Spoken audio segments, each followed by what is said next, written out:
큰 이슈와 사회적 관심을 불러일으켰던 드라마 더 글로리. 많은 사람들이 문동은이 당한 끔찍한 폭력에 분노했고 그 가해자 박연진은 일말의 반성도 없이 가진 재력으로 승승장구하며 뻔뻔하게 잘 살고 있는 모습에 공분했다. 간혹 소수라고 믿고 싶지만 박연진 편을 드는 사람들도 있었을 것이다. 그까지 철없던 어린 시절에 저지른 잘못을 왜 이제 와서 복수랍시고 남의 인생에 껴들어서 회방을 놓냐며 되려 문동은을 욕하는 사람도 있었을 수 있다. 그렇다 하여도 이런 생각을 하는 사람은 소수일 테고 학폭에 대한 여론이 들끓었듯이 우리는 문동은의 편에 서서 그녀가 당했던 끔찍한 폭력에 가슴 아파했고 충격을 받았으며 반성할 줄 모르는 박연진과 그 친구들에 대해서 분노했다. 문동은의 시원한 복수에 통쾌함을 느꼈다. 우리가 문동은을 응원한 것은 그녀의 서사에 대해서 이미 우리가 알고 있기 때문이다. 만약에 우리가 문동은과 박연진의 사이를 처음 알게 된 게 성인이 된 시점이었다면 그 둘의 신경전에 우리는 헷갈렸을 것이다. 둘이 대체 왜 싸우는지, 누가 잘못했길래 저렇게 서로 원수가 되어서 싸우는지. 그래서 박연진이 나쁜 사람같이 보였다가도 문동은의 하는 짓을 보면 남의 집에 스토커처럼 가까운 집까지 구해서 염탐지를 하지 않나, 사람을 시켜서 감시를 하지 않나, 게다가 어린 딸에게까지 위험해 보이는 행동을 하고 문동은도 꽤나 못된 구석이 적지 않아 보인다. 박연진은 사나운 눈빛에 문동은에 비해 흥분도 잘하고 입도 거칠어서 싸가지가 없어 보이긴 하다. 그래도 당최 누가 나쁜 년인지, 둘은 대체 왜 저러는지, 성인이 된 박연진과 문동은의 모습만 우리가 접한다면 누구의 편을 들려다가도 둘 다 하는 짓이 못된 짓이라 관심을 가졌다가 이내 둘 다 거기서 거기라며 양쪽을 비난하는 양비론으로 갈 수도 있다. 혹은 어떤 이는 박연진의 아나운서로서의 모습만 보고 예쁘고 능력 있는 호감 가는 존재로 인식할 수도 있다. 당연하다. 박연진과 문동은의 과거를 모르기 때문에 성인이 된 현재 시점에서 보면 누가 피해자인지 가해자인지 모르겠고 누가 더 나쁜지도 헷갈리다. 바로 대한민국의 정치가 그러하다. 당신이 현재의 정치판만 본다면 딱 그 상황과 맞아 떨어지는 것이다. 그저 둘 다 지저대는 개싸움으로밖에 보이지 않을 것이다. 나도 아무것도 모르던 순진한 때에는 아니 대체 아무리 싸우더라도 월드컵 같은 때에 모두가 한마음이 돼서 우리나라를 응원하지 않나? 그런데 왜 저렇게 만나기만 하면 싸우지? 정치인들도 좀 어떨 때는 한마음이 돼서 안 싸울 수 있지 않나? 라는 생각을 했다. 그리고 상대편이 잘했으면 좀 잘했다고 인정 좀 해주지. 왜 허구한날 극단에 서서 서로 잘못했다고 하는지 도무지 이해가 가질 않았다. 그래서 정치판이 역겨웠다. 그놈이 그놈인 것 같고 이놈이 나쁜 놈인 것 같은데 또 어떻게 보면 저놈도 나쁜 놈 같다. 서로 상반된 주장을 하고 있으니까 누구 말이 맞는지 모르겠고 어려운 용어들이 남발되고 그러다 보니 복잡하고 머리가 아파 인의 관심에서 멀어지고 차라리 모르고 사는 게 속편하다며 정치에 관심을 끄는 경우가 많았다. 그런데 살다가 내가 개돼지 취급을 받고 있었다는 사실을 알게 된 순간 알아야겠다는 생각이 들었다. 뒤늦게 관심을 가지고 정치 뉴스를 따라가다 보니 성인, 박연진, 문동은 같은 둘의 세력에서 나오는 주장이 달라도 너무 다르고 누가 진짜 나쁜지 헷갈리다. 어떤 놈이 자신들이 한 일에 대해서 잘했다고 평가하면 딴 놈은 그 일이 최악이라며 얼굴을 붉혔다. 너무도 반대되는 주장들을 해대고 있었다. 그래서 나는 그 둘의 서사인 지난 역사를 찾아보게 되었다. 역사라고 해서 뭐 고조선부터 찾아 올라가는 게 아니라 딱 대통령이 시작되고 난 뒤, 그러니까 식민지를 기점으로 관심을 가지기 시작했다. 정치 뉴스를 보며 욕을 하더라도 뭘 알고 욕을 하고 누굴 지지해서 표를 주더라도 알고 주고 싶었기 때문이다. 그렇게 지나온 역사를 들여다보니 정치, 박연진과 문동은에 대해서 알 수 있었고 이해가 되었다. 왜 서로 상반된 주장을 할 수밖에 없는지. 국가의 여러 가지 사안에 대해서 다른 의견을 가질 수는 있지만 매사 반대되는 의견을 가질 수는 없을 텐데 이놈의 정치인 놈들은 항상 극단에 반대되는 주장을 펼치면서 싸우니까 누군가는 분명 거짓말을 하고 있음이 분명했다. 그렇게 해서 역사를 알고 나니 박연진이 자신의 과거 잘못을 덮기 위해 하는 거짓말들이 보였고 박연진이 TV 앞에서 보이는 청순한 미소 뒤에 얼마나 천박하고 싸가지 없는 인성이 숨어있는지 알게 되었다. 그리고 자신의 죄악으로 곤란해지는 것을 피하기 위해서 어떤 술수와 무리수를 쓰는지까지 눈에 보이기 시작했다. 정치에서 말이다.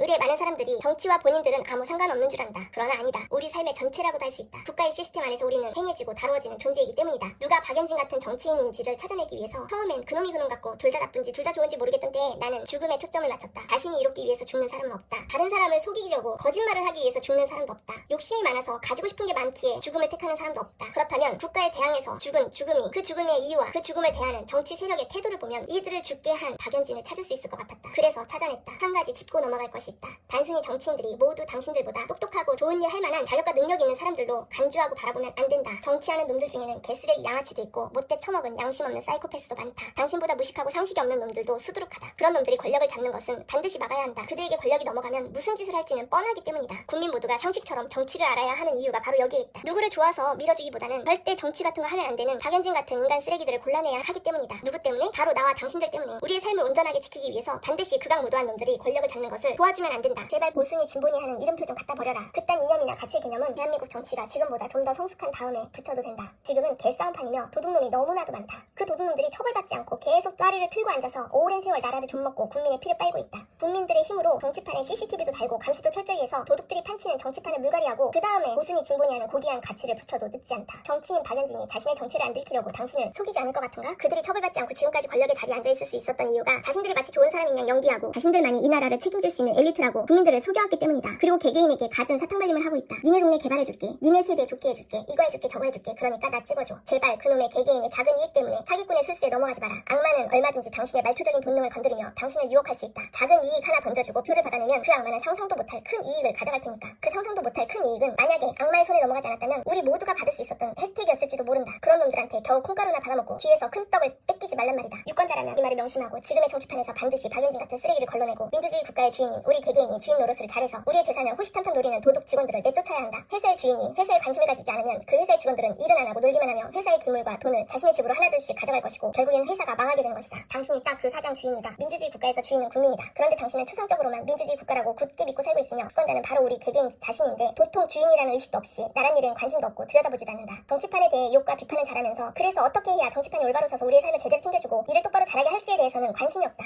당신 하나 잘 살겠다고 주식 열심히 하고 코인 투자하면 뭐 하겠나. 또는 좋은 대학 가겠다고 쌍코피 흘려가며 좋은 대학 들어가면 뭐 하겠냐고. 그렇게 해서 스펙 쌓아서 좋은 회사 들어가면 또 뭐 하겠냐고. 은행에서 돈 빌려서 내 집 장만하면 뭐 하겠냐고. 인스타에서 본인 잘 사는 모습 뽐내며 진짜 스타라도 됐냐 자뻑하고 있으면 뭐 하겠냐고. 나라가 망하면 개인의 모든 노력은 아무 소용도 없고 국가 지도자의 잘못으로 전쟁이라도 나면 내 집 마련, 내 주식, 내 코인 다 물거품인 것을. 나 하나 푼돈 벌려고 악착같이 주식 보고 경제 공부해도 밑대가리에서 다 헤쳐먹고 나면 나는 맨날 그 모양 그 꼴인데 국가의 시스템을 제대로 받쳐주지 않으면 나 개인은 용을 쓰고 노력을 해도 그 바닥을 벗어날 수가 없을 텐데 20살 이상 먹고 선거 때가 돼서 투표해야 되는 나이가 됐다면 제발 자신 발끝만 보면서 살지 말고 나라 돌아가는 꼴에 관심도 갖고 당신 자신이 제대로 된 대우를 받으며 잘 살기 위한 주인 노릇 좀 하면 좋겠다. 투표 한 장의 가치를 무겁게 알면 좋겠다. 국가가 해주는 게 뭐가 있냐고? 당신이 관심이 없으니까 못 받는 거다. 작은 가게를 운영해도 주인과 직원의 마인드는 다르다. 손님도 다르다. 주인이라고 편하게 앉아서 이익만 챙기고 누리지 않는다. 주인은 직원이 일을 잘하는지 관심과 감시를 가지고 주인된 노릇을 해야 하는 것이다. 현재 돌아가는 상황을 알려면 과거를 봐야 된다. 멀리 갈 것도 없다. 현재 벌어지고 있는 논쟁과 이슈들만 쫓아서는 절대 판단할 수 없다. 일제 식민지도 멀고 초대 대통령 시대도 멀다 싶으면 단 10년 전으로만 돌아가서 그때의 상황과 논쟁 그리고 그 결과들을 되돌아봐라. 주장 말고 벌어진 사건 사실 그 결과들을 보길 바란다. 지나간 과거에 어떤 정치인이 핏대를 세우며 내세운 주장이 시간이 지나고 나니까 과연 그것이 사실이었는지 아니면 그럴듯한 연기였는지 그것이 올바른 주장이었는지 그것만 봐도 어느 정도 기준을 찾을 수가 있을 것이다. 우리 모두가 형편없는 쓰레기들에게 개돼지 취급을 받지 않길 바란다. 우리는 그러한 쓰레기들보다 훨씬 훌륭한 국민들이다. 진정한 대한민국의 주인이 되길 바란다.